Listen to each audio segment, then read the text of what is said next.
Hi there, this is Heather of Shutterbug 101. Today we'll be going over the Canon RP, the full-frame mirrorless camera. Let's get started.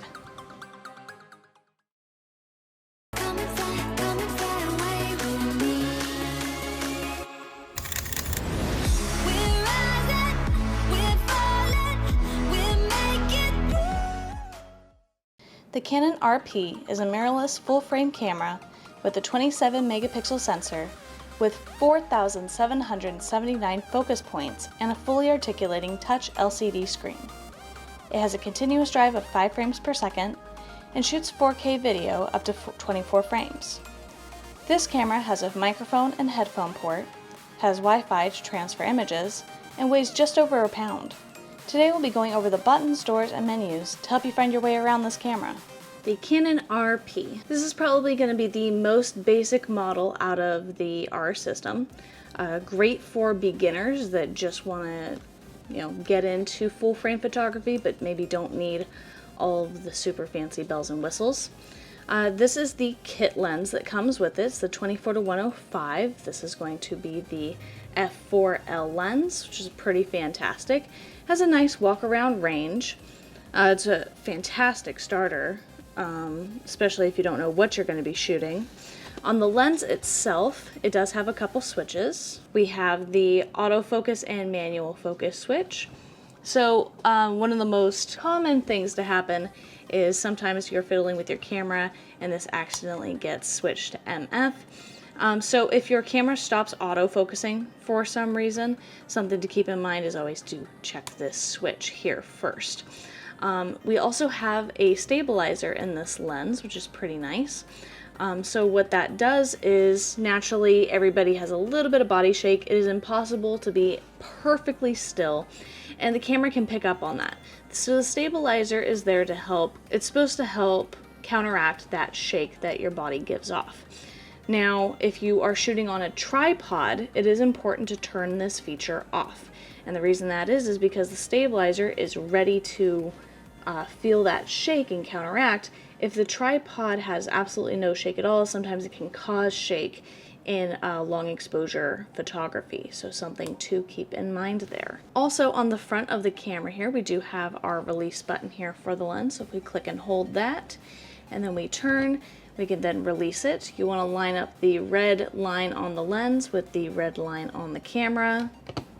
Now, you don't have to hold the button to put a lens on, something to also keep in your data bank there.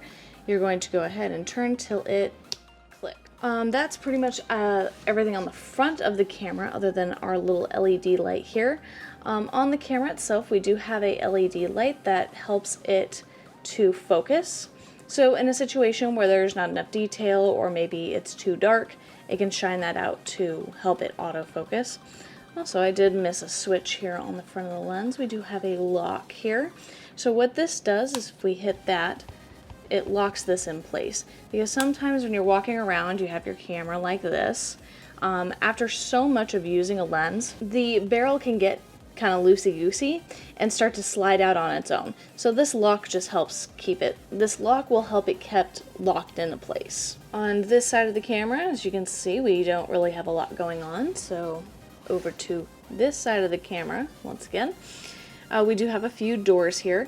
Fortunately, these doors pretty much just tell us what's behind them. So this symbol here is going to be a shutter release. So if you plugged a remote into this, it'll allow you to use a button, a timer, whatever you would need to do either a long exposure shot, maybe star trails, whatever you want to do with that. We have an HDMI port here to attach this to any sort of display monitor like a television or a computer screen. This is where we can show pictures that we've already taken, that type of thing. We do have a USB port here. Now this USB port is going to be used for transferring images. It is a USB-C port, which is really nice. It's also going to be used for updating firmware on this camera, which will happen from time to time due to that this is so much technology and they are constantly doing upgrades to the system to make it better for you guys. I do believe you can charge it through this port. I'll have to look more into that, but either way, it would be used for transfer or firmware updates. We also have our mic port, and we also have our headphone port, as you can tell by the little headphones and the word mic. On the bottom of the camera here, you can see we have our universal tripod mount. And we also have our door here that will store our battery and our SD card. It does show you what direction the SD card does go in there, and it does show you on the door here what direction the battery goes in. At the top of the camera, we have our on and off switch. We do have a hot shoe because, as you can see on this camera, it has no pop-up flash, which the majority of full frames don't. So if you do need to add extra light, if you're trying your hand at portrait photography, you're taking pictures at an event of some sort, and you need the extra light there to help freeze motion or just counteract those shadows, you can get an external speed light to attach here. Otherwise, you can use this for a microphone port and use it as a cold shoe, as it will not be taking any electricity from this. That's kind of going to be the difference there between a hot shoe and a cold shoe, is that they're both going to be the same mount, but the hot shoe provides power, the cold shoe will not. So there you go, a little lesson in that. Here we can see that the model is the EOS RP, and then we have our mode dial here. So the green A is going to be our automatic mode. A lot of people see the AV and think, oh, that's got to be some sort of auto mode, but it's not, and we'll go over that here in a minute. When you put it in automatic mode, you're letting the camera make all the decisions for you. So this is a good mode to start on when getting comfortable with this camera, but it is something that you'll want to move off of eventually because, hey, you invested in this camera, you know, it has manual modes, you definitely want to be able to use it to its full ability. So automatic, no control really, you know, over just extreme basics like where you want to focus probably. But other than that, the camera is making all the decisions for you. Flexible variable priority over different exposures, so you can tell the camera you want the background to be blurred, or you want to capture motion, or you want it to be a little bit brighter. So you're physically telling the camera what you want to do, and it's doing it for you. So it is sort of a learning tool, but it's also not, because it's not allowing you to control the exposure triangle, that shutter speed, aperture, ISO, which, you know, is a good thing to learn about, but it is a stepping stone in the right direction. P mode is really going to be your first mode off of auto. So P is going to stand for program. This is going to allow you to change certain settings like your metering, your focusing, shutter speed and aperture to an extent, but the camera is going to help assist you in whatever you choose. So it's definitely going to be more of a learning tool and help you learn how to manage your shutter speed and your aperture and what those do. Then we have our TV mode, which is going to be our shutter speed mode. This is going to control how fast the camera takes the picture. So you can either freeze motion or show motion in this mode. In the AV mode, that's our aperture variable, that controls the opening in the lens. The bigger the opening, the more light you let in, and also the more blurry background, sharp foreground you get. It's called that depth of field. Versus a smaller opening in the lens, it's going to be darker and you're going to get more sharpness throughout the image. And then of course we have our M mode, which is full manual. You take full control over every setting. The camera only does what you tell it to. Now if you do want to learn more about the P, TV, and AV mode, check out my photography basics playlist where I can talk about more of that in detail. B is going to be our bulb mode for long exposures, for however long you want to hold that open. We have C1, C2, C3. These are our custom modes. This is for when, say, you're shooting in a regular lit environment, or you like a specific video mode with specific video settings. You can save it to one of these modes here, and that way if you go and take pictures of a location or you try something different, you can just go back here instead of having to remember what settings that you had. So it's kind of a neat little thing there. We do have a video mode here. Now keep in mind, whether you're in auto, whether you're in P mode, TV, AV, you can still record video. You don't have to change your mode dial to the video option. All you have to do is push your red button here. Push it once to start recording, push it again to stop recording. Pretty simple.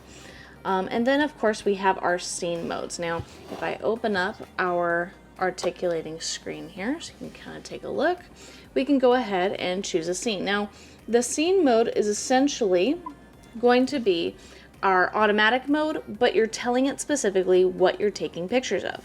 So you say you can, choose whatever settings you need to make the picture this picture come out, but just know I'm taking a picture of a person for portrait, or a group photo, or landscapes, or sports, or kids, or panning, or close-up. So there's a bunch of little presets in here to maybe try out while you're learning. But it's essentially still going to be your point and shoot mode. And then we'll go ahead and we're going to go over the rest of the camera in the program mode here, because when we go into our menu, that's going to display every option, rather than if you're on automatic, it only displays a few of them. So keep that in mind if you are following along. And we'll open that here in a minute. So alongside our buttons up here that we've gone over, we do have our shutter button here, which you push halfway down to focus, all the way down to take a picture. And we have a function button here. Now, something to know about these new cameras, especially the mirrorless cameras, they are fully customizable and they have a lot of options despite having the simple overlay. So what this specific function button does, if we hit that, we take a look at the screen here, we can change different things with this adjustment knob or this adjustment knob. So if we hit that button, we can change the ISO by adjusting the top dial here. But if we want to switch options of what we want to change, so for example, the next one here would be the drive mode. So ISO is going to be image sensitivity, just so you guys know. If you're just getting started, I recommend keeping it in auto until you can understand your shutter speed and aperture. We have our drive mode, which the single square is going to be for single photos when you click and hold your shutter button down. We have the continuous high drive, which is up to 5 frames per second for capturing motion. We also have different timer options here as well. The next one here is going to be our autofocus mode. So here you have one shot and you have servo. So one shot is going to be like your autofocus single. This is going to allow the camera to focus and lock on to the subject. Something for still subjects like a landscape, someone posing, that type of thing. Servo, however, is going to be continuous focusing. So what that's going to do is for animals and sports, is going to continually look for focus in the frame as the subject moves. Then we have our white balance here, which is going to affect the temperature that the camera sees. So there's sunny, there's shady, there's cloudy, and you can see that we're getting various orange and blue modes. There's also Kelvin, where you can custom choose your temperature as well. But usually auto white balance does a fairly good job at determining what the white balance should be. And then the last one here is going to be our flash exposure. Now that, of course, is only going to affect if you have a external flash on here. And then alongside our adjustment dials, we do have a lock switch, which is going to help lock in some features so they don't accidentally get changed. Then we're going to the back of the camera here. So on the back of the camera, we have our menu button, which we're going to go over last. We do have our viewfinder here. This little guy here is going to be called a diopter. This is going to allow you to adjust the viewfinder to your eye. Now, if you wear glasses, naturally you're going to see different from me. So what this allows you to do is it allows you to use the diopter to see this very clearly while using glasses, or even without, by moving the viewfinder closer or farther from your eye. So it's kind of a nice feature. We do have our sensor here for our viewfinder, so if you bring your face up to the viewfinder, it automatically turns this guy on and turns the screen off, versus if you bring your face away, we're back to our screen again. So that is something to keep in mind as well. This is going to be our speaker for playing back video. We do have our microphone here, which is going to be these two little dots right here. So the microphone built into the camera is naturally not the best, but you know, when you need audio, you need audio. Otherwise, you get yourself a mic and you can direct it in the right direction. We do have our autofocus on button here. This allows you to back button focus on the camera. We do have our metering lock button here with the star, which is really nice to lock in where we want to take the light source from. This is where we can decide where we want to focus. So this is our autofocus area. We can have it focus directly on faces, one specific little spot. You can do one point, one area, a little bit bigger area, and then a whole zone. So you do have quite a bit of options into how big you want that focus point to be and how specific you want to focus. Keep in mind that you can really change these things just in program mode. In automatic, keep in mind a lot of these functions are not going to be available. We have our info button, which is just going to change the display that we're seeing on the screen here. So you have just general information. We have this one, which is my favorite. It's probably the most simple because it gives you your battery level. It'll tell you how many pictures you have left if you have a card in there, which I do not. We have our quick menu access, which you can always get to from here as well. We'll go over that here in a moment. You can turn touch shutter on and off there. It is touch screen, so you can tell it exactly where you want to focus, which is really nice. We have your exposure here, so you can use your top dial to either make the scene, if we look here, brighter versus darker, without changing any major settings. And then we have ISO, which we can change here as well as the function button up on top. And we also have a little magnifying glass, which will allow us to zoom in quite a bit. But the only reason that zoom in is there is so you can manually focus with your lens and ensure that what you have is in focus. That doesn't mean that that's how the picture is going to come out. That's very important to know. Also, something that I did miss on this lens is alongside the manual focus ring and the zoom here, we do have a control ring available. So this you can program to do whatever you would like. If you want to tell it to change the, your aperture specifically, if you want it to change your ISO, whatever you want to do, you can do that in the menu itself. And this doesn't come on every lens, so keep that in mind too. We have our directional pad, which don't really do anything other than give us direction when we want to get through the menu or other settings. We have our playback button here, which is going to allow us to view pictures that we've already taken, and the trash can button to help us delete the ones that don't come out quite right.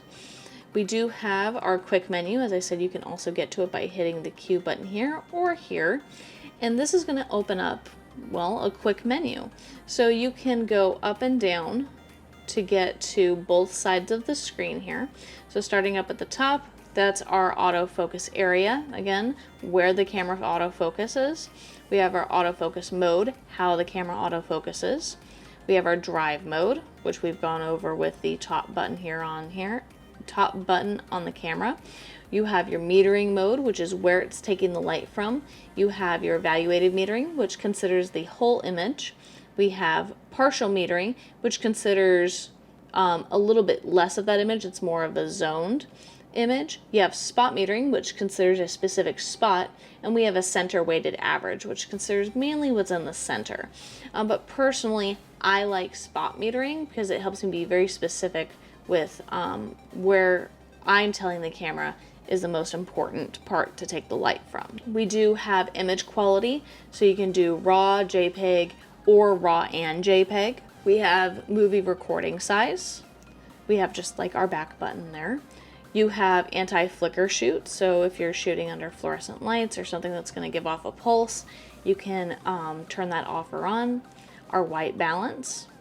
Our picture style, which is going to change how the color comes out. So you have automatic, you have vivid color, you have monochrome color that you can change. You have auto lighting optimizer. Personally, I would just leave this alone. And then you have a cropping aspect ratio, which if full is an option, I always go with full. Otherwise, 4:3 is probably going to be one of the more common options for you. And then we're going to go ahead and get into the actual menu.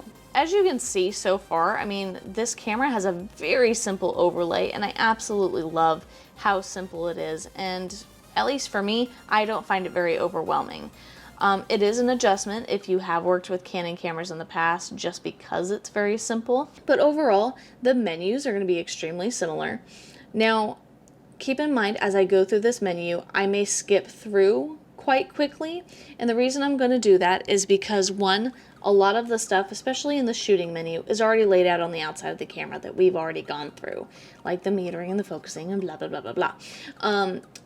There are other things that I'm going to skip through because you probably don't need to know what they are. And if you do, you're always welcome to ask me in the comments below, and I'm happy to explain it to you. But if there's so few people that are going to change these certain things in the menu, that going over it in this, very long video of a walkthrough already, I feel like I would be wasting a lot of people's time. So if you have any questions, I'd be happy to answer them, so keep that in mind. And let's go ahead and get started through the menu here. So the first tab here is our camera menu. This is going to be all about your shooting mode. Okay, so you can see we have 9 pages. So in the first page, we have, of course, image quality, the cropping aspect ratio, the image review. That's the picture popping up on the screen after you've taken it. You can adjust that time or turn it off completely. You have the ability to release shutter without a card. Personally, I like to turn that off because I don't know about you, but I'm a very forgetful person, and I forget to put a card in my camera sometimes. So at least when I do that, it immediately tells me, hey, there's no card in here, and I can go get one. Versus if you have that on, it'll let you take pictures, but it's not going to save it anywhere, and that can lead to disappointment. So on page 2, we have lens aberration correction, external speed light control. Don't really worry about this right now. On page 3, we have our exposure compensation, that brighter, darker that we went over, your ISO speed settings. So on the camera mode at least, what I would do is, because I recommended that you have your ISO on auto until you really nail down shutter speed and aperture, I would have it on auto and then set a range to it. On this camera, I feel like 6400 is a pretty safe range to go up to on an average. So I would set it between 100 and 6400, and that way it's deciding for you while you kind of figure out your shutter speed and aperture. And we have the same ISO speed settings on movie mode. Auto lighting optimizer, highlight tone priority. A lot of these you just really don't need. White balance, custom white balance shift and bracketing. You have your color space, always keep that at sRGB. Your picture style, which we went through. Long exposure noise reduction. Personally, I like to keep this off, but I also shoot in RAW and I like to have that control.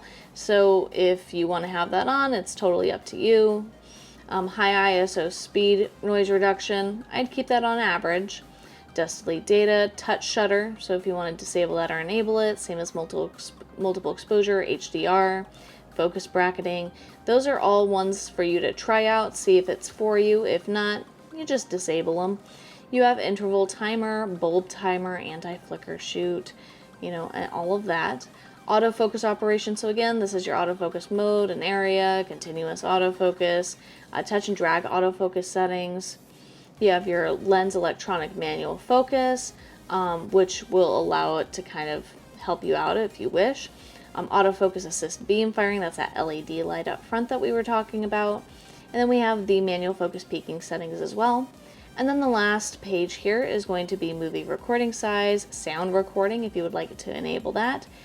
Movie digital image stabilization, so it does have stabilization in the body, but only digital stabilization, and that's during movie making, so keep that in mind. And it also has a movie servo autofocus, would definitely enable that, and then auto slow shutter as well.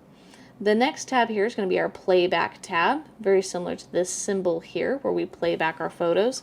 This is specifically for pictures that you've already taken. So you can protect images, rotate images, erase images. You can do raw image processing. You can create an album. You can crop. You can resize. You can put on a slideshow for when you connect this to a HDMI port. You can do playback information display, playback grid, everything customizable to this button here. The next one here is going to be our general settings. That's the wrench. So starting on page 1, you can select a folder, create folders, file numbering. Personally, I would just keep that on continuous to avoid any issues. Auto rotate, it's a fantastic little feature to have.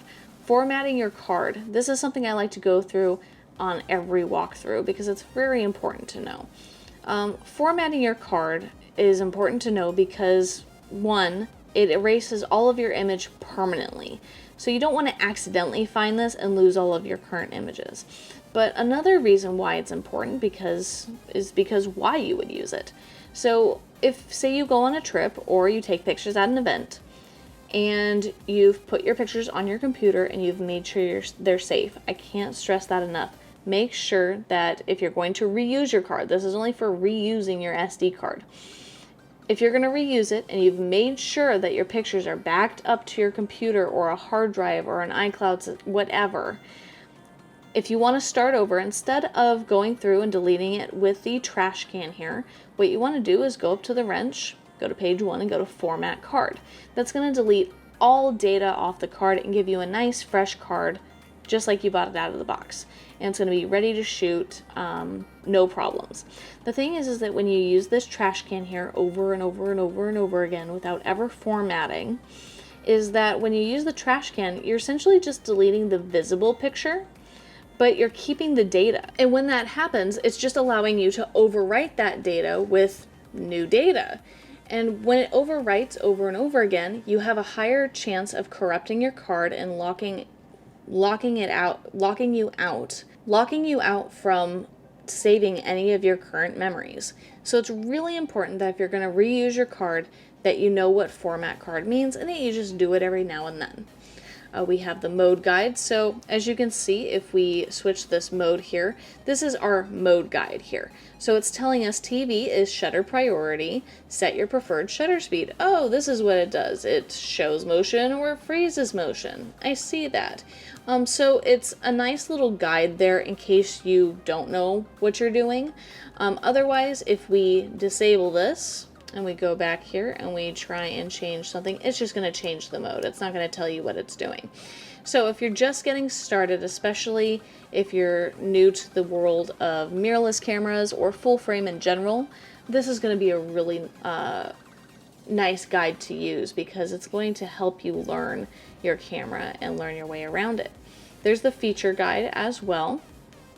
Economy mode to help save battery. There's different power saving options, display brightness, changing the time zone and date, the language, the video system, touch control. So this is all just going to be general settings on the camera. If you want to turn the beep on and off, so when you press halfway down to focus, it'll beep to let you know that it's ready to take the picture. Battery info, if you need to do a sensor cleaning, your HDMI resolution, your shooting info display, viewfinder performance, this guy here, viewfinder display format, how you want it to look when you look through it, your display settings, your wireless communication settings. So this is where you're going to transfer to your phone. So there's two things that you can do with this. The first thing is you can use this to connect to a cell phone using the Canon application. Now the first time setting it up can be a little tricky, so if you do need some help, don't be afraid to call your local camera store or call a friend who maybe has done it before. But once you get it set up the first time, it's very easy to use, and you can, one, transfer images from the camera to your cell phone, so you can transfer to, or so you can text to friends and family, you can email to friends and family, you can post on social media, whatever you want to do with it. But it also allows you to use your cell phone as a remote control for this camera. So it is kind of nice to have that feature. And then of course you have your GPS device settings if you want to do a location tag. Then we have multi-function lock, which is going to be this lock button up here, the custom shooting mode C1 through C3, which is on the mode dial, clear all camera settings. So say if you're playing with your camera and all of a sudden it's doing something funny, you have no idea what you did or how to get your camera back, you can go ahead, go to the wrench and go to clear all camera settings to reset it to factory. That way, if it's still acting up, you know that it's not anything you changed on the settings. There might be something wrong. So it's a really good thing to go to if you're at a loss and you're like, I don't even know how to fix this. We have copyright information, manual and software URL. We have the certification logo display, what firmware it has currently. And then the next tab here is going to be kind of our custom menu here. So this is where we can custom change different exposure, autofocus, operations, all that sort of thing. So if you wanted to, say, change things on your quick menus or your function buttons or whatever you wanted to, or your control ring, this is where you would change all those things. And then you have your My Menu tab. Now, as you can see, there were a lot of pages that we just went through. And there are maybe a handful of things that you'll actually use that aren't laid out on the camera. So if that's the case, what you can do is you can add those specific features to the My Menu tab. So anytime you need them, instead of digging through all these tabs, you can just add them to your My Menu tab. So they're very easy to find. Like I said, these cameras are very highly customizable. They are easy to work with, especially if you're a visual person. Overall, this camera does very good quality. Fantastic for beginners or someone that just wants a better quality than a crop sensor camera. If you guys have any questions at all, please let me know in the comments below if you want to see other cameras, other lens comparisons, other product reviews, or tips and tricks. Let me know. I'll be sure to add them to my list. And until next time, keep your eye out for inspiration, Shutterbugs. Bye.